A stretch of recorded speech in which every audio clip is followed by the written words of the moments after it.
네, 안녕하세요. 네, 넥스트 레벨 10권 과학혁명과 현대과학편을 쓴 남영이라고 합니다. 과학기술의 역사를 연구하고 있는 과학기술사학자이고요.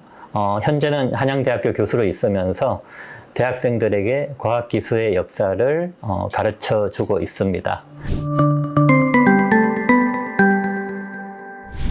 이건 참 많이 들어본 질문인데요. 어떤 과학자들을 비교하면서 누가 더 훌륭한가, 누가 더 위대한가 여러 번 들어본 질문입니다. 근데 저는 이 질문은 아버지와 할아버지 중에 누가 더 중요한가요? 하는 질문과 똑같다라고 생각을 합니다.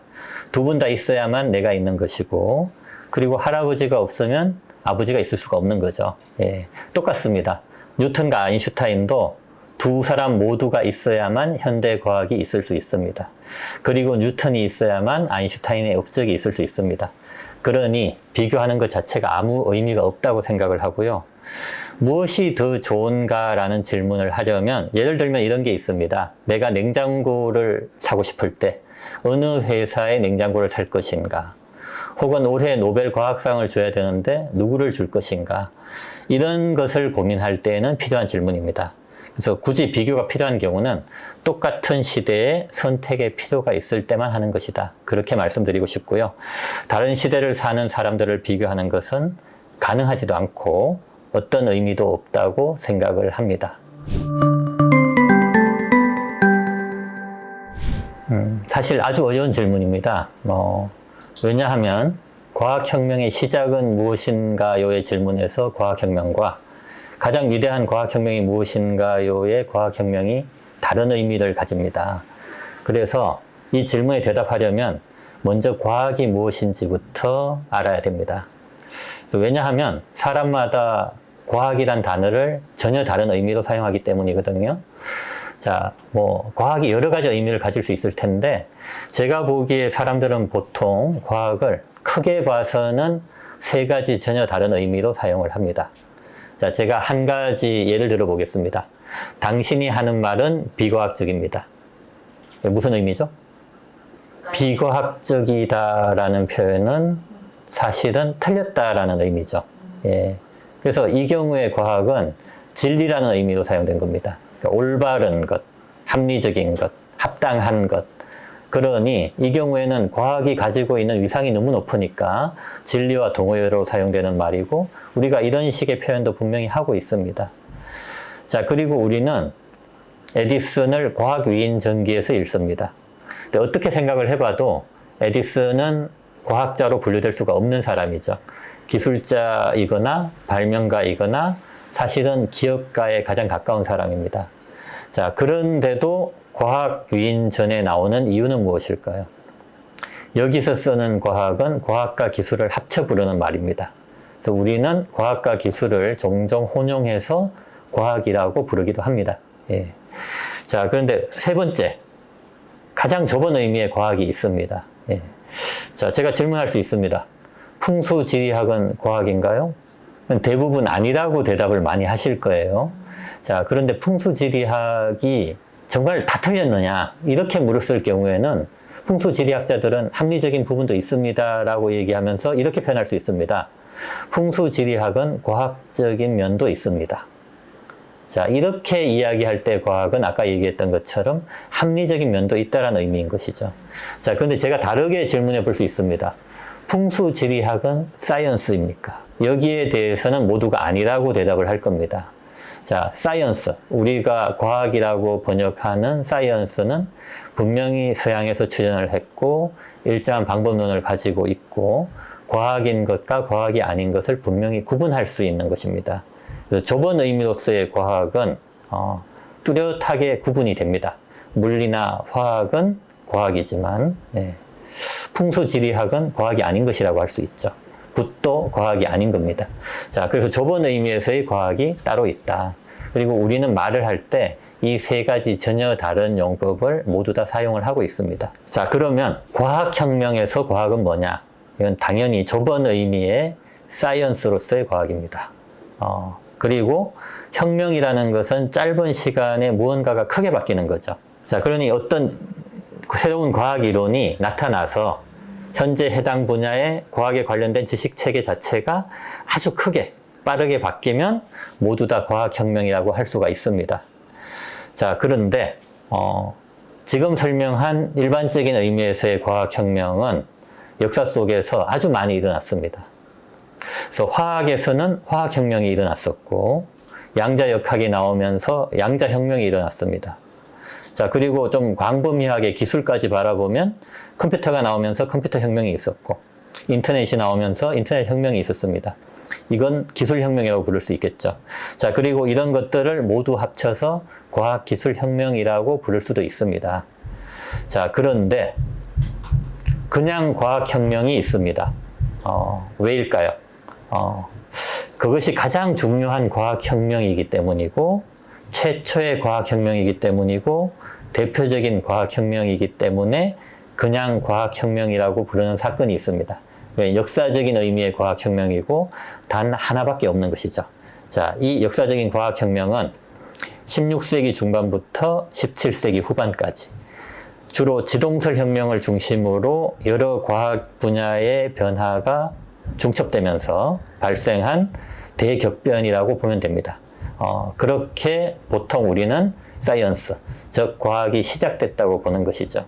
자, 그래서 일반적인 과학혁명이냐 역사적인 과학혁명이냐에 따라서 답이 달라질 수가 있는데, 처음에 질문으로 돌아가서 답을 한다면 역사적인 과학혁명의 시작은 코페르니쿠스가 지동설을 발표했던 16세기 중반부터다. 그렇게 볼 수가 있겠고요. 뉴턴이 만류인력을 발표한 17세기 말에 그 과학혁명은 끝났다라고 볼 수 있습니다. 자, 그리고 그것이 가장 중요하고 위대한 과학혁명이기 때문에 그냥 과학혁명이라고 부른다. 이렇게 알아두면 될 것 같고요. 그러니 과학혁명의 시작은 언제냐? 당연히 과학혁명 때부터입니다. 그러니까 역사적인 의미의 과학혁명 때부터이고, 그때부터가 과학이 태어난 때이다.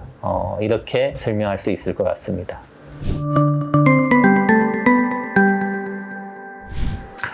과학혁명이라고 하니 여기서 혁명이라는 단어를 굳이 붙일 필요가 있을까 일단 생각이 듭니다. 예. 그러니까 무언가가 꼭 짧은 시간에 이루어져야 하는 것은 아니니까요. 유럽의 과학혁명도 150년 가까운 기간이기 때문에 사실 정말 혁명이라고 불러야 되는지는 학자들 사이에서도 의견이 분분합니다. 예. 자, 어쨌든 과학이 그때 유럽에서 탄생했으니 좁은 의미의 과학으로 봐서는 유럽에서만 과학혁명이 있었다라고 볼 수 있습니다. 하지만 앞서 얘기했던 것처럼 넓은 의미의 과학, 즉 기술 분야까지 포함하면 동양에서도 많은 것이 만들어졌죠. 나침반, 화약, 제지술, 비단, 도자기, 이런 혁신적인 발명들이 나왔었고요. 이런 것들을 기술혁명 혹은 과학기술혁명이라고 부른다면 그것도 나름대로 가능할 것이라고 생각을 합니다. 자, 그리고 또 하나 생각해 볼 것이 있는데요. 사실은 꽤 많은 유럽인들이 이 질문을 했습니다. 그래서 중국의 과학을 평생 동안 연구한 조셉 니담이라는 학자가 있습니다. 조셉 니담에게도 중국에 과학이 있었느냐, 이런 질문들을 많은 유럽의 학자들이 했습니다. 이 질문에 니담은 이렇게 대답을 했습니다. 중국에는 과학이 아니라 과학들이 있었다. 자, 유럽에서 만들어진 과학이라는 잣대로 동양을 바라보면 동양에서는 과학에 해당하는 것이 아주 여러 가지 다양한 지식들로 나눠진다는 얘기입니다. 자, 조금 쉽게 말을 바꿔보면 이런 것이죠. 한국에서는 축구가 있었느냐라고 묻는다면 지금 우리가 하고 있는 축구 같은 것은 분명히 없었죠. 하지만 삼국시대에도 공을 차고 노는 놀이인 축국 같은 것이 있었습니다. 자, 그러니 비슷한 것은 있었다라고 얘기할 수 있죠. 똑같을 리는 당연히 없는 겁니다. 자, 그래서 유럽의 화학과 비슷한 것을 찾아보면 도교의 연단술이 있습니다. 화학과 유사한 것이고요. 의술은 찾아보니 침술도 있고 민간의학도 있고 다양한 약재들이 있었죠. 천문학은 유럽처럼 지구설 같은 이론이 존재하진 않았지만 나름의 계산 체계가 있었고 정확하게 절기를 다 계산하고 유용하게 사용할 수 있었습니다. 자, 그러니 서양의 과학에 해당하는 것을 찾아보면 모두 연관성 없이 전혀 다른 전통들로 동양에서 나눠져 있었다라는 것이죠. 그런 의미에서 당연히 유럽과 같은 단일한 과학은 없었고 다양한 지식 체계들이 있었다. 그런 표현은 적절한 것 같습니다. 그런 의미에서 우리가 보기에 따라 과학혁명은 없었다라는 표현도 가능하고 과학혁명이 있었다라는 표현도 가능하다고 생각합니다. 사실 위대한 업적들일수록 우리에게 직접 영향을 미치는 경우는 거의 없습니다. 예.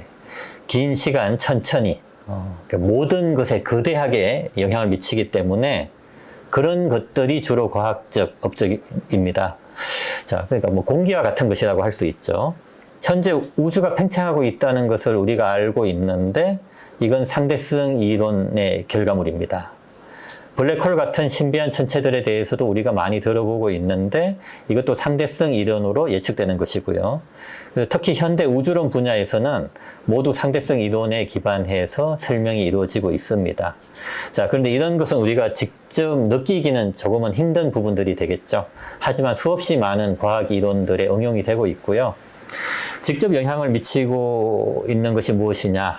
질문을 들었으니 굳이 하나를 들자면 우리 모두가 사용하고 있는 GPS, 위치 추적 장치를 들 수 있겠는데요. 여러분들이 휴대폰을 켜거나 자동차를 타면 우리가 어디에 있는지 위치를 바로 알 수 있습니다. 왜 이것이 가능한가? 이것은 우리의 휴대폰이 항상 4개 이상의 인공위성과 통신하고 있기 때문입니다.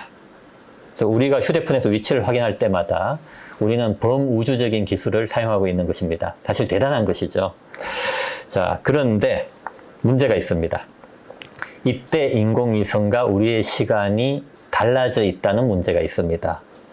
특수상대성 이론에 의하면 빠르게 움직이는 물체는 시간이 천천히 흐릅니다. 그래서 인공위성의 시간은 지표면보다 천천히 흐르게 되어 있죠. 자, 그런데 또 하나 문제가 있습니다. 일반 상대성 이론에 의하면 강한 중력 속에 있으면 시간이 또 천천히 흐릅니다. 자, 그럼 인공위성은 빠르게 움직이고 있으니 시간이 천천히 흐르고 있는 부분이 있고요. 지구보다 중력이 약한 곳에 있으니 시간이 또 빠르게 흐르는 부분이 있습니다. 자, 이 부분들을 오차로 사실은 주기적으로 항상 보정해 주고 있습니다. 예, 그래서 상대성 이론에 의해서 계산하고 보정해 주는데 만약에 이런 시간의 오차를 보정해 주지 않는다면 어떻게 될까요? 우리의 스마트폰은 하루가 지나면 10km 이상 오차가 발생하게 됩니다. 우리의 GPS는 절대로 우리의 위치를 정확하게 알 수 없게 되는 것이죠. 실제로 상대성 이론이 없었더라면 우리가 쓰고 있는 GPS는 무용지물이 되었을 것이다. 이런 부분을 생각해 보면 아마도 가장 우리의 삶에 밀접하게 영향을 미치고 있는 그런 부분이 아닐까 생각을 합니다. 자, 그런데 하지만 어떤 사례를 든다고 해도 제가 보기에는 상대성 이론의 가장 중요한 측면은 뭐냐? 우리의 상상력을 끝없이 확장시킨 이론이다. 이게 가장 중요한 부분인 것 같습니다. 자, 한 예를 들면 상대성 이론에 의하면 우리가 광속 절반 속도로 우주를 1년 동안 여행하고 돌아오면요. 지구는 2년의 시간이 지나 있게 됩니다. 자, 그러면 이런 것이죠. 지금 초등학교 4학년인 학생이 광속의 절반 속도로 우주를 1년 동안 여행하고 돌아오면 그 학생은 5학년 나이가 되었지만 그 학생의 친구들은 6학년이 되어 있게 됩니다. 자, 그럼 이런 것이 믿어지시나요? 동화적인 얘기입니다. 그래서 오늘날 현대과학은 이미 동화보다 더 동화 같은 것을 알려주고 있습니다. 정말 신비한 느낌이 나죠. 이것이야말로 상대성 이론이 우리에게 준 가장 큰 선물이 아닌가 생각을 합니다. 양자역학은 사실은 우리의 삶과 어마어마하게 연관이 많습니다. 그런데 사람들이 잘 못 느끼고 있는 것 뿐인데요. 대표적인 것은 반도체입니다. 자, 반도체는 양자역학이 없으면 만들어질 수가 없었던 것이죠. 자, 그런데 반도체가 없는 삶이 상상이 됩니까? 우리가 쓰고 있는 모든 전자기기들 속에 반도체가 있고요. 이 반도체가 없었다면 아마도 아직도 진공관을 쓰고 있을 테고 우리의 대부분의 기술은 거의 100년 전하고 비슷했을 겁니다. 구글 검색도 할 수 없었을 것이고 유튜브 사용도 불가능했을 겁니다. 일정한 성능의 컴퓨터도 없으니 우리의 삶은 지금보다는 훨씬 더 원시적이었을 것이다 라고 생각할 수 있겠죠. 양자역학은 어떤 의미에서는 현대 문명 자체를 만들어낸 기반이 된 과학이다 라고 얘기할 수 있을 것이고요.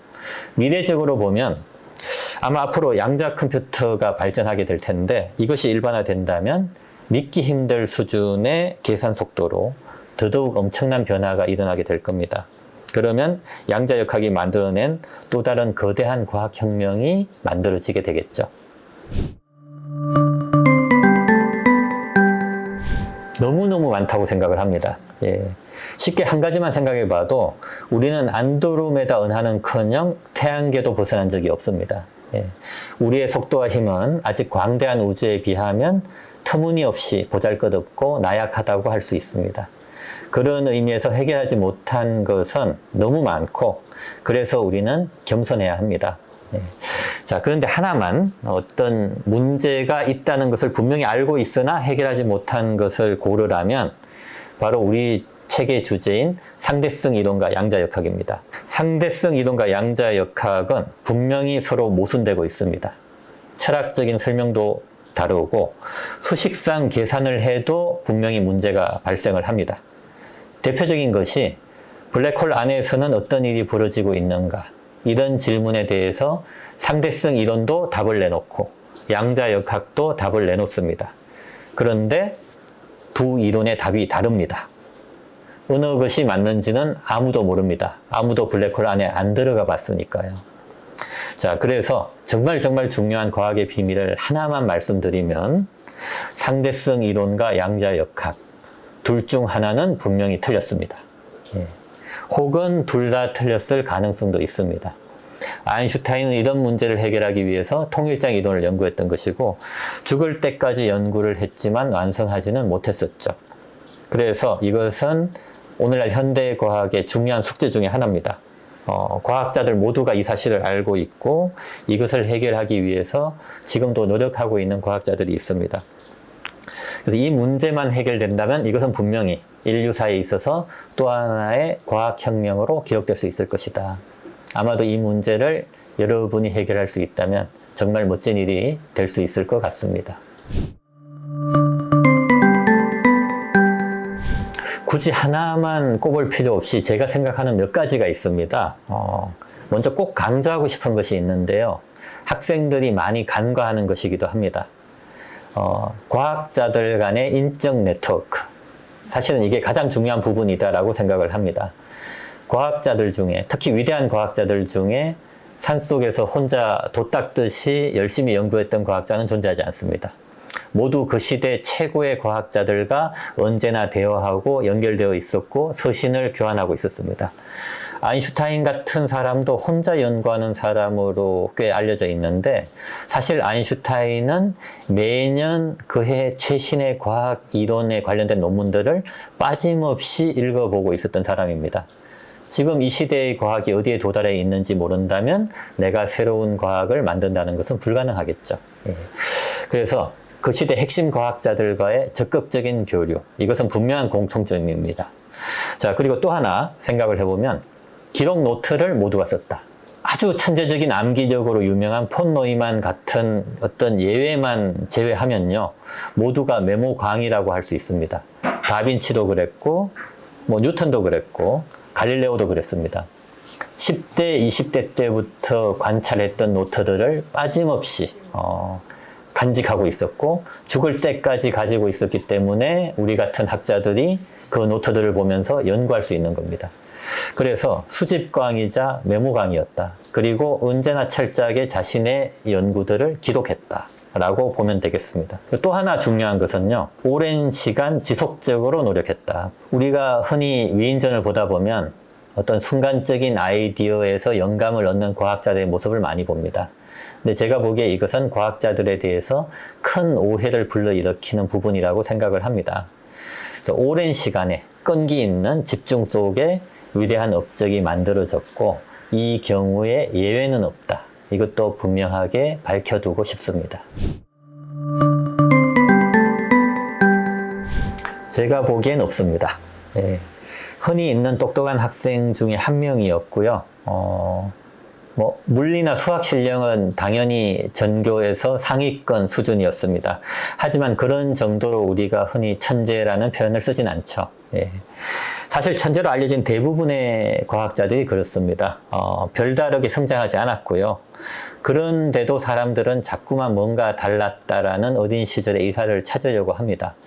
에디슨에 대해서도 어린 시절 뭐 달걀을 품고 부화시켜 보려고 했다, 이런 걸 우리가 많이 읽어보곤 하는데 사실은 별로 대단하지 않은 이사들이라고 할 수 있습니다. 그래서 저는 오히려 그런 조건이야말로 과학은 타고나거나 엉뚱한 사람이 잘한다라는 식으로 사람들을 오해하게 만든다라고 생각을 합니다. 사실 과학에서 뚜렷한 업적을 만든 사람들은 그 일을 좋아하고, 그래서 오랜 시간 동안 인내하면서 계속해서 그 문제를 생각했던 사람들입니다. 아인슈타인도 빛의 속도로 날아가면 어떤 일이 벌어질까를 궁금해 했던 시간이 10년 이상이었고, 그 시간의 노력이 결국은 특수상대성 이론으로 결과를 만들어냈습니다. 많은 사람들이 의미 있는 업적을 만들어내는 경우는 모두가 오랜 시간 동안 좋아하면서 시간을 투자했다. 이것이 가장 중요한 부분이고요. 모든 사람들이 천재적인 업적을 내지 못하는 이유는 제가 봐서는 단지 그 일을 오랫동안 계속하지 않았기 때문이라고 생각을 합니다. 제가 영어권 국가에서 가장 많이 출간되는 과학 위인전을 조사한 통계를 읽어본 적이 있습니다. 정확한 통계인지 모르겠지만요. 단 4사람의 위인전이 전체 과학 위인전의 75%를 차지한다 라는 이야기를 들은 적이 있습니다. 자, 이 4사람이 누구일까요? 우리 책에 등장하고 있는 사람 2명 들어갑니다. 뉴턴, 아인슈타인, 자, 그리고 갈릴레오. 또 한 명은 다윈입니다. 예. 이 4명에 대한 위인전이 전체 과학 위인전의 4분의 3을 차지하고 있다는 것이죠.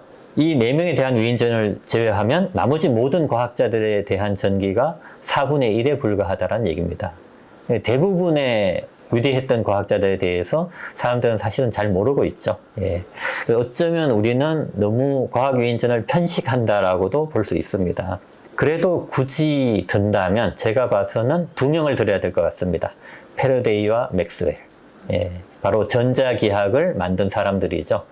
아마 자석을 두고 그 위에 유리판 올려놓고 쇳가루를 뿌려보는 실험들 한 번 해보신 적 있을 겁니다.